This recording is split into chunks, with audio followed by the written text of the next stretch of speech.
Assalamualaikum warahmatullahi wabarakatuh. Perkenalkan, nama saya Siti Azizah dengan NIM 2130511021. Saya dari Program Studi Teknik Informatika Universitas Muhammadiyah Sukabumi, semester 6A. Di sini saya akan mempresentasikan terkait penelitian analisis sentimen masyarakat Indonesia tentang pengaruh kualitas dan harga terhadap keputusan pembelian thrifting pada media sosial menggunakan algoritma naive Bayes. Penelitian ini diajukan untuk memenuhi tugas ujian akhir semester genap metode penelitian. Baik, selanjutnya yang pertama ini adalah latar belakang. Nah, untuk latar belakangnya sendiri di sini perekonomian global berkembang pesat dengan pasar terbuka yang semakin kompetitif, termasuk pada pasar terbuka di Indonesia. Nah, perusahaan di Indonesia harus memahami kebutuhan konsumen untuk bersaing di pasar domestik dan internasional. Nah, salah satu contoh dari pasar terbuka itu sendiri yaitu adalah thrifting. Thrifting sebagai tren fashion pada pasar terbuka di Indonesia. Thrifting ini merupakan kegiatan membeli barang-barang bekas seperti pakaian, perabotan, atau aksesoris lainnya dari toko barang bekas atau pasar loak dengan harga yang lebih murah. Nah, tren fashion thrifting ini sangat mempengaruhi ekonomi di Indonesia yang dimana kegiatan ini populer sebagai cara ekonomis dan ramah lingkungan untuk berbelanja, mengurangi limbah, dan menemukan barang-barang unik sehingga banyak pelaku usaha yang membuka jasa thrifting ini. Nah, pada data Badan Pusat Statistik di Indonesia, tercatat bahwa 607,6% nilai impor baju bekas meningkat pada bulan Januari sampai dengan September 2022. Pada tahun 2022 juga barang bekas tercatat 26,22 ton. Hal tersebut dianggap merugikan industri tekstil di Indonesia, yang dimana masyarakat kebanyakan membeli barang-barang impor dibandingkan dengan barang-barang hasil dalam negeri. Akibatnya, puluhan ribu orang di PHK di industri tekstil nasional. Menurut data yang dikumpulkan oleh Badan Pusat Statistik atau BPS, jumlah tenaga kerja di industri ini memang sedang menurun. Ini ditunjukkan oleh data yang dikumpulkan dari Survei Angkatan Kerja Nasional Sakernas pada bulan Agustus 2022. Tidak hanya itu, usaha ini dianggap merusak UMKM lokal menurut Kementerian Koperasi UKM. Nah, oleh karena sebab itulah, pemerintah mengeluarkan Peraturan Menteri Perdagangan atau Permendag Nomor 40 Tahun 2022 yang merupakan perubahan dari Permendag Nomor 18 Tahun 2021 tentang produk yang dilarang diekspor dan dilarang diimpor. Hal ini diperkuat dengan Perintah Presiden Jokowi pada artikel nasional Tempo.co yang menyatakan bahwa impor barang pakaian bekas sangat mengganggu industri tekstil di dalam negeri. Meskipun terdapat larangan ini, masih banyak pelaku usaha yang memperjualbelikan tren thrifting ini. Sehingga pada penelitian ini dilakukan analisis sentimen tentang pengaruh kualitas dan harga terhadap keputusan pembelian thrifting untuk memberikan pemahaman yang komprehensif tentang faktor-faktor yang mempengaruhi keputusan pembelian konsumen, sehingga pemerintah dapat mengambil tindakan yang tepat untuk mendukung industri tekstil di Indonesia dan mengatasi dampak negatif dari fenomena thrifting ini. Pemerintah juga dapat mengetahui apa yang membuat masyarakat lebih tertarik pada thrifting dibandingkan dengan lokal, apakah karena kualitas dan harga? Jika seperti itu, maka pemerintah harus meningkatkan kembali kualitas produk lokal dengan harga yang ramah di kantong masyarakat. Selanjutnya, di sini ada rumusan masalah dan tujuan penelitiannya. Yang pertama, rumusan masalah, bagaimana pengaruh harga dan kualitas terhadap keputusan pembelian produk thrifting di kalangan konsumen. Yang kedua, apakah sentimen masyarakat terhadap tren thrifting dianggap positif, negatif, atau netral terhadap industri tekstil domestik. Yang ketiga, metode analisis sentimen apa yang paling efektif dan akurat untuk menilai opini masyarakat tentang produk thrifting. Untuk tujuannya sendiri, yang pertama, menilai pengaruh harga dan kualitas terhadap keputusan pembelian. Yang kedua, menentukan sentimen masyarakat. Yang ketiga, mengevaluasi metode analisis sentimen terbaik. Selanjutnya, metode penelitian untuk menganalisis sentimen masyarakat Indonesia tentang pengaruh kualitas dan harga terhadap keputusan pembelian thrifting pada media sosial. Terdapat beberapa algoritma yang dapat digunakan. Yang pertama, ada naive Bayes. Naive Bayes merupakan algoritma klasifikasi berdasarkan teori Bayes yang menyatakan bahwa setiap fitur dalam suatu kumpulan data tidak saling bergantung. atau independen. Algoritma ini digunakan untuk memprediksi kelas data dengan menghitung probabilitas kelas target paling mungkin muncul berdasarkan fitur yang ada. Nah, kelebihan dari NaFBay sendiri adalah menggunakan data latihan kecil, bekerja dengan cepat dan simpel, memiliki akurasi data yang tinggi terhadap jumlah data yang banyak, sedangkan kekurangan algoritma ini adalah tidak dapat menangani hubungan yang kompleks antara fitur-fitur dalam data dan sensitif terhadap data pelatihan jika terdapat ketidakseimbangan kelas atau atribut yang tidak terdistribusi dengan baik. Untuk algoritma yang kedua yaitu K-nearest neighbor atau KNN. Nah, KNN ini adalah metode yang digunakan untuk klasifikasi dan regresi. KNN ini mengklasifikasikan data berdasarkan kelas mayoritas berdasarkan jarak terdekat antar data yang akan dievaluasi dan data pelatihan. Kelebihan algoritma ini adalah menggunakan metode yang sangat sederhana untuk mengklasifikasikan kelompok data yang belum diketahui kelasnya ke dalam kelompok data tertentu berdasarkan seberapa dekat atau jauh kelompok data tersebut dengan data pembelajaran. Untuk kekurangannya sendiri, KNN memiliki kompleksitas komputasi yang tinggi, terutama untuk dataset yang besar, karena membutuhkan perhitungan jarak antara setiap pasang data, serta performa KNN sangat sensitif terhadap pemilihan metrik jarak dan nilai K. Selanjutnya untuk algoritma ketiga, Support Vector Machine atau SVM. Support Vector Machine atau SVM ini adalah algoritma machine learning yang digunakan untuk melakukan klasifikasi dan regresi data. Cara kerja SVM adalah dengan menemukan hyperplan terbaik untuk memisahkan data ke dalam berbagai kelas. SVM memiliki kelebihan kemampuan untuk membedakan teks positif dan negatif dengan lebih baik, memodelkan hubungan antara data lebih baik, dan mengidentifikasi hyperline yang terpisah. Sedangkan untuk kekurangannya sendiri, sulit untuk diimplementasikan pada fenomena dengan jumlah sampel besar dan jenis kernel SVM berpengaruh terhadap tingkat akurasi sistem. Selanjutnya ada algoritma decision tree. Decision tree adalah sebuah diagram alir yang terdiri dari 3 node yaitu root node, internal node, dan leaf node. Untuk memiliki atribut sebagai akar didasarkan pada nilai gain tertinggi dari atribut-atribut yang ada. Pohon keputusan adalah teknik klasifikasi dan prediksi. Pada akhirnya, metode pohon keputusan akan menggabungkan fakta yang ada menjadi sebuah pohon keputusan yang akan berfungsi sebagai representasi dari aturan. Kelebihan decision tree adalah grafis yang memiliki struktur hierarkis, kemampuan menangani data tidak linear, dan toleransi terhadap data yang hilang, sedangkan kekurangannya cenderung overfit dan terlalu sensitif terhadap noise dalam data. Selanjutnya di sini ada metode penelitian. Untuk metode pengembangan ini menggunakan SEMA yaitu Sample, Explore, Modify, Model, dan Assess. Metode SEMA ini berfokus pada proses analisis data berulang, penambangan data, dan pemodelan yang dihasilkan untuk mengembangkan model prediktif. Metode ini memiliki kelebihan dapat membantu dalam proses pengembangan dan pemeliharaan bisnis yang terstruktur. Selanjutnya, terdapat studi pustaka untuk kajian keislaman dalam Al-Quran dan hadis yang saya jadikan sebagai landasan dari penelitian ini. Yang pertama dalam Al-Quran surat Al-Baqarah surat kedua ayat 275 tentang hukum transaksi jual beli. A'udzubillahi minasyaitonirrajim. Bismillahirrahmanirrahim.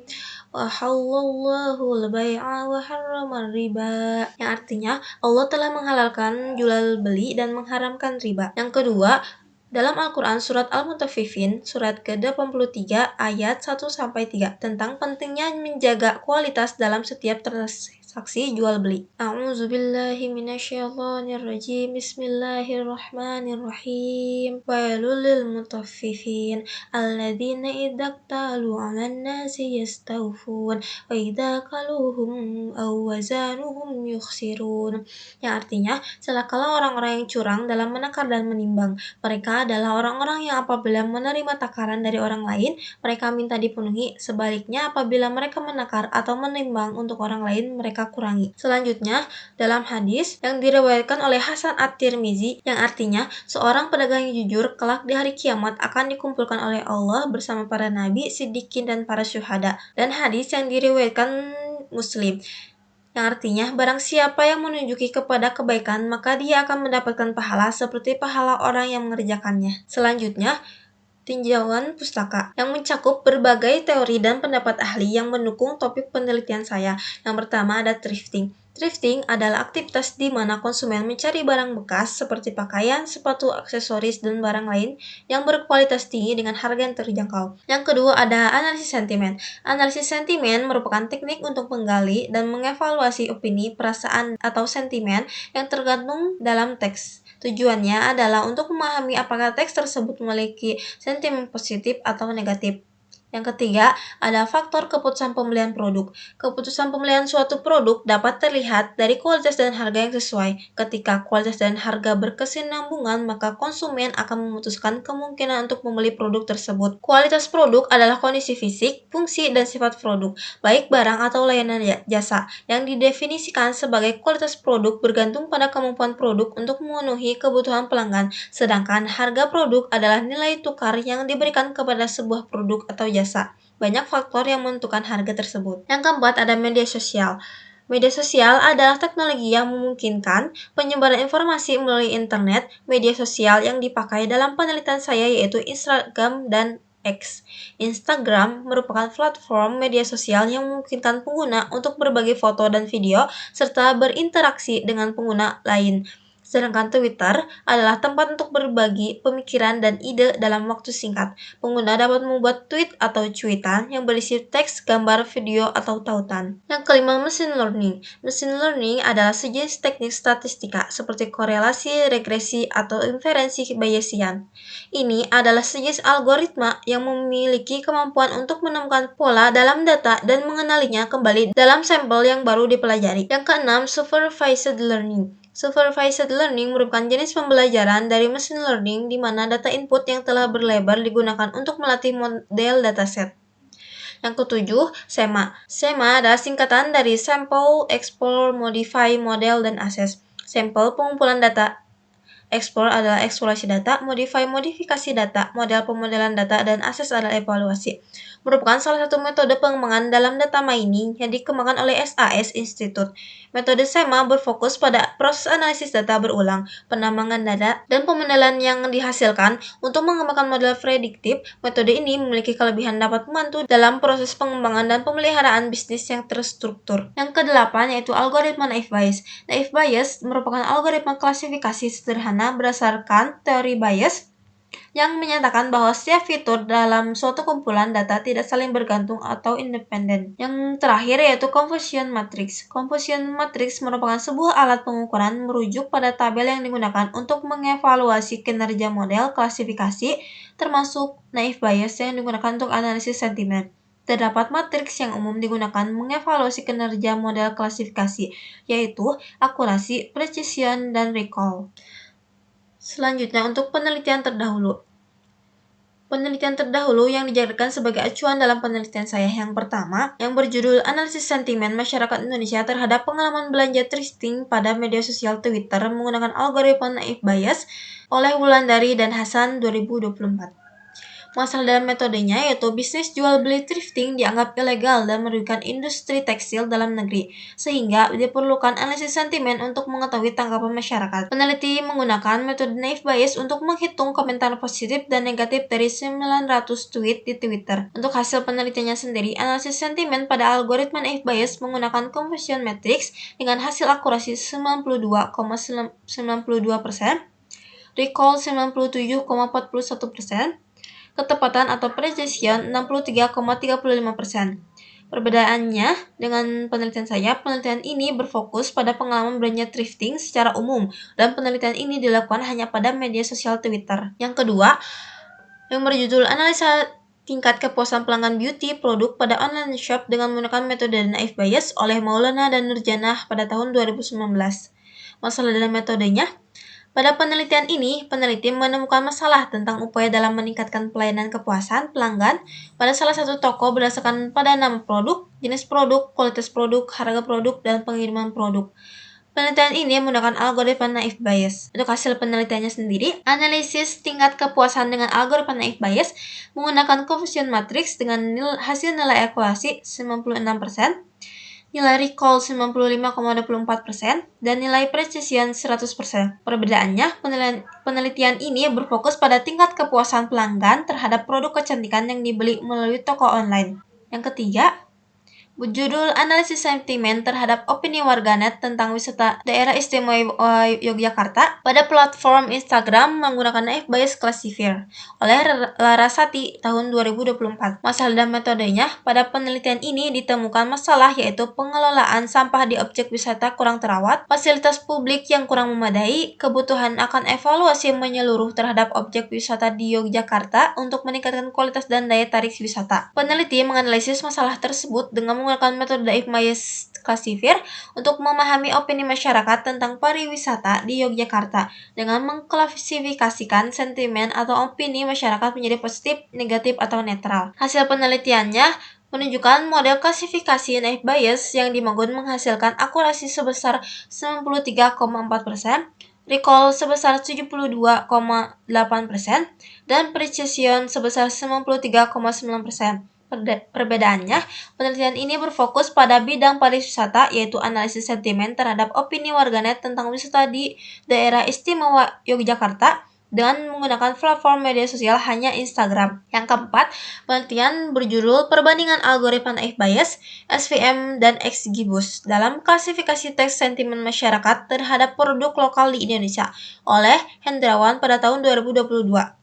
Masalah dan metodenya, pada penelitian ini ditemukan masalah yaitu membandingkan kinerja algoritma Naif Bias, SVM, dan XGBoost terhadap ulasan berbahasa Indonesia yang nantinya akan diuji dan dievaluasi mana yang lebih baik dalam mengelompokkan data teks yang tidak seimbang antar labelnya. Hasil penelitiannya sendiri, studi menunjukkan bahwa kombinasi Word2Vec dan XGBoost menghasilkan skor F1 yang lebih tinggi yaitu 0,91, diikuti oleh TF-IDF dan XGBoost, sedangkan algoritma SVM dengan vector space, TF-IDF, dan Word2Vec hanya menghasilkan skor 0,938 dan 0,939 masing-masing. Naif Bias menerima F1 skor 0,915 dengan TF-IDF dan 0,9 dengan Word2Vec. Perbedaannya, penelitian ini membandingkan kinerja 3 algoritma berbeda, Naif Bias, SVM, dan XGBoost, dalam klasifikasi teks sentimen dan data diambil dari web Shopee Marketplace. Yang kelima, berjudul Analisis Sentimen Aplikasi Dana menggunakan Naif Bias Classifier dan Support Vector Machine oleh Warau dan Pandia pada tahun 2024.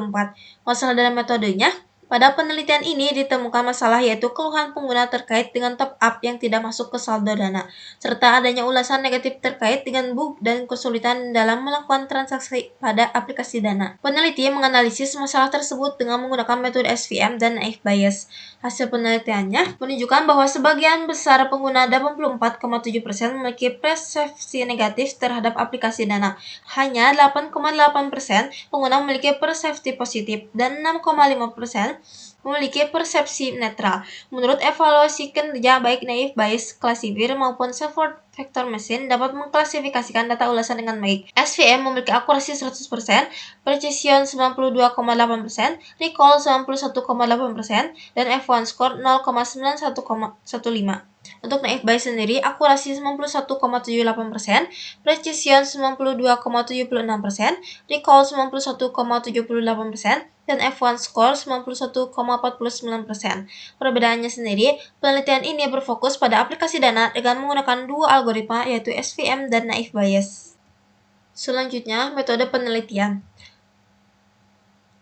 Dalam metode penelitian ini ada tahap penelitiannya, yang menggunakan metode pengembangan SEMA. Yang pertama ada sampel. Pada tahap ini akan dilakukan pengumpulan data terkait ulasan konsumen terutama dari segi kualitas dan harga setelah pembelian produk thrifting pada tahun 2024. Pengumpulan data ini menggunakan teknik scraping dengan mengekstrasi data tertentu dari situs media sosial seperti Instagram dan X. Kemudian selanjutnya ada explore. Pada tahap explore data, peneliti mendeskripsikan dan memvisualisasikan data hasil scraping dengan kata kunci thrift, kualitas, dan harga. Tahap ini bertujuan menyederhanakan dan mengoptimalkan model yang akan dibuat. Selanjutnya, modify. Pada tahap modifikasi ini, pre-processing dilakukan untuk meningkatkan akurasi. Proses ini meliputi pembersihan data, menghapus simbol, case folding, mengubah kata menjadi huruf kecil, filtering, menghilangkan kata tidak penting, dan stemming, mengembangkan kata ke bentuk dasar, serta tokenizing, memecahkan teks. Selanjutnya, tahapan model. Penelitian ini menggunakan algoritma F-Bayes setelah modifikasi data dengan membagi dataset menjadi data latih dan data uji, lalu memodelkan menggunakan data latih. Yang terakhir, assess. Pada tahap terakhir, dilakukan evaluasi data dengan membandingkan hasil prediksi data uji dengan data uji yang sebelumnya sudah didapatkan dan diberi label. Hasil evaluasi ini berdasarkan pada confusion metric, yaitu akurasi, precision, dan recall. Selanjutnya, untuk perangkat penelitian yang digunakan pada penelitian ini, untuk hardware dengan spesifikasi prosesor Core i5, RAM-nya 8GB. Untuk software atau perangkat lunaknya dengan spesifikasi Windows 11, Excel Microsoft Office 2021, Google Colab menggunakan Python, dan pustakanya Pandas. Untuk teknik pengumpulan data ini sendiri, menggunakan yang pertama web scraping, yang kedua studi literatur. Untuk objek dan lokasi penelitiannya, objeknya konsumen thrifting, yang kedua untuk lokasinya di platform Instagram dan Twitter di Indonesia. Selanjutnya, untuk waktu dan jadwal penelitian yang saya akan lakukan, di sini saya melakukannya dari bulan Maret sampai bulan Juli 2025 dengan keterangan sebagai berikut. Studi pendahuluan saya akan melakukannya di minggu pertama dan kedua bulan Maret. Untuk pengumpulan data di minggu ketiga dan 4 bulan Maret. Eksplorasi data di minggu pertama dan kedua April 2025. Modifikasi data di minggu ketiga dan 4. Pemodelan data saya lakukan 1 bulan penuh, Mei 2022. Untuk evaluasi data saya lakukan di minggu terakhir Mei, kemudian dilanjutkan dengan minggu 1, 2, 3 bulan Juni 2025. Untuk penulisan laporannya sendiri saya lakukan sepanjang penelitian ini. Kegiatan bimbingan juga sama. Kemudian penyusunan jurnalnya saya lakukan antara bulan Mei dan Juni, dan sidang skripsinya insya Allah saya lakukan di bulan Juli 2025 pada minggu ketiga. Nah, untuk daftar pustakanya sendiri, di sini saya mencantumkan beberapa daftar pustaka yang sudah saya lihat. Terima kasih atas perhatiannya. Mohon maaf jika ada kesalahan